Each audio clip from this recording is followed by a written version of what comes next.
আজকে কষ্ট লাগে একজন শিক্ষক হিসেবে, আপনাদের লাগে কিনা আমি জানি না।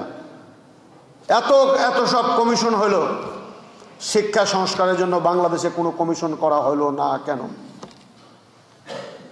সবচেয়ে বেশি যদি 18 বছরের ক্ষতি হয়ে থাকে দেশের, সেই ক্ষতির অন্যতম জায়গাটি হলো শিক্ষা।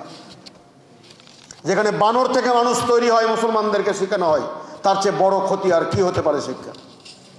যে দেশের পরীক্ষা ব্যবস্থাকে বন্ধ করে দিয়ে খিচুড়ি বানানো, ডিম ভাজা, আলু ভর্তা ভাজা, মশারি ভাজানো, মশারি টাঙ্গানো, কি কি সব করা হয়, তার চেয়ে বড় ক্ষতি আর কি হতে পারে?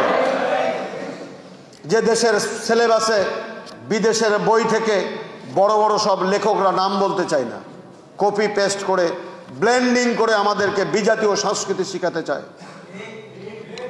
যে দেশে আজানের ধ্বনি শুনে এখনো মানুষ ঘুম থেকে ওঠে, যে দেশের মানুষ ঘুমাতে যায় আজানের ধ্বনি শেষ হওয়ার পরে, সেই দেশে যখন বলা হয় বানর থেকে আমি তৈরি হয়েছি, আর এটি যখন পাঠ্যপুস্তকের অংশ হয়, সেই শিক্ষা কমিশন সংস্কারের জন্য, শিক্ষা সংস্কারের জন্য এখন পর্যন্ত কমিশন হয় নাই। আজকে আমরা বৈষম্যহীন বাংলাদেশের কথা বলি, আদৌ কি বৈষম্যহীন বাংলাদেশ হয়েছে? আজকে যদি চাঁপাইনবাবগঞ্জের উন্নয়নের কথা বলেন আর গোপালগঞ্জের উন্নয়নের কথা বলেন, চাঁপাইনবাবগঞ্জের উন্নয়নের কথা বলেন, চট্টগ্রামের উন্নয়নের কথা বলেন, এই 5 মাসের যে অর্থ বরাদ্দ মিলাতে পারবে?